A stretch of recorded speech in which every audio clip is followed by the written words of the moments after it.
శ్రీ పాయల్ శంకర్ గారు. ధన్యవాదాలు అధ్యక్ష.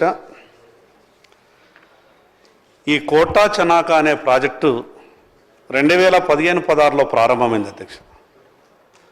2015లో ప్రారంభమైనప్పుడు ఆనాటి ముఖ్యమంత్రి ఈనాటి మాజీ ముఖ్యమంత్రిగా కేసీఆర్ గారు ఏమన్నారంటే 2017లో ఈ ప్రాజెక్టుని పూర్తి చేస్తా, నేనే కుర్చేసుకొని కూర్చుంటా, తెలంగాణ ఆదిలాబాద్ జిల్లా ఇది తెలంగాణ కాశ్మీర్, ఇంత గొప్పగా నీటి వనరులు ఉన్నా కూడా గత పాలకుల నిర్లక్ష్యం వల్ల తెలంగాణలో ఈ ఆదిలాబాద్ జిల్లా రైతులకు వచ్చినటువంటి ఇబ్బందిని దూరం చేసే బాధ్యత నాది, 2017లో పూర్తి చేస్తామని నాడు కేసీఆర్ గారు చెప్పారు.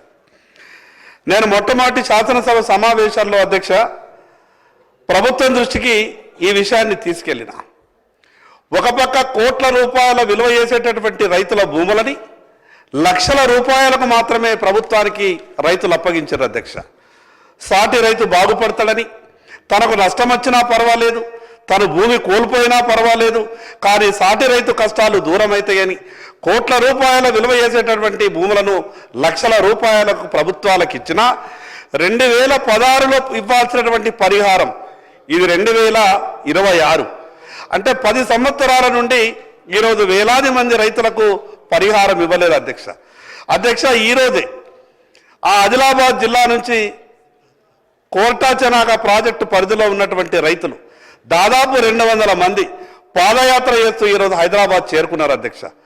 ఉదయం ఎమ్మెల్యే క్వార్టర్స్కు ఆ రైతులంతా వచ్చినప్పుడు అసెంబ్లీ సమావేశాలు నడుస్తున్నాయి కదా, 10 ఏళ్ళైంది మాకు పరిహారం దాకా ఇబ్బంది పడతా ఉన్నాం, భూములు అయినాయి, నీళ్లు రాలేదు, అదేవిధంగా పరిహారం కూడా రాలేదు.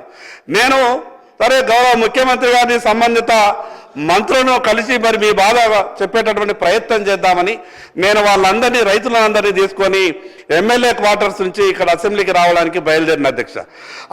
ఆదిలాబాద్ నుంచి నడుచుకుంటా ప్రభుత్వం దృష్టికి బాధ చెప్తాం వచ్చినటువంటి రైతులని మార్గ మధ్యలోనే పోలీసులు అరెస్ట్ చేశారు అధ్యక్ష.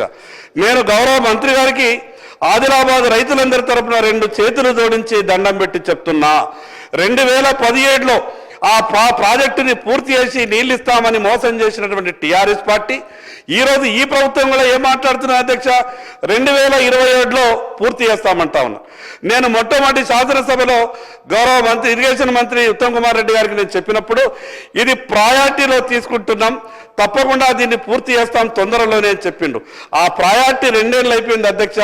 ఏ ప్రయారిటీలో పెట్టిందో తెలుస్తలేదు, కానీ పూర్తిగా కొన్ని డబ్బులు మాత్రమే కేవలం 700 కోట్ల రూపాయలు ఇస్తే ఈరోజు ఆదిలాబాద్ అసెంబ్లీలో 37,000 ఎకరాలకు, బోత్ అసెంబ్లీలో 13,000 ఎకరాలకు నీరు అందించేటటువంటి అవకాశం ఉన్నటువంటి కోటా చనాక ప్రాజెక్టుకు వెంటనే నిధులు విడుదల చేసి ఆ యొక్క ప్రాజెక్టును ప్రారంభించవలసిందిగా ఈ ప్రభుత్వానికి మీ ద్వారా విజ్ఞప్తి చేస్తున్నాను.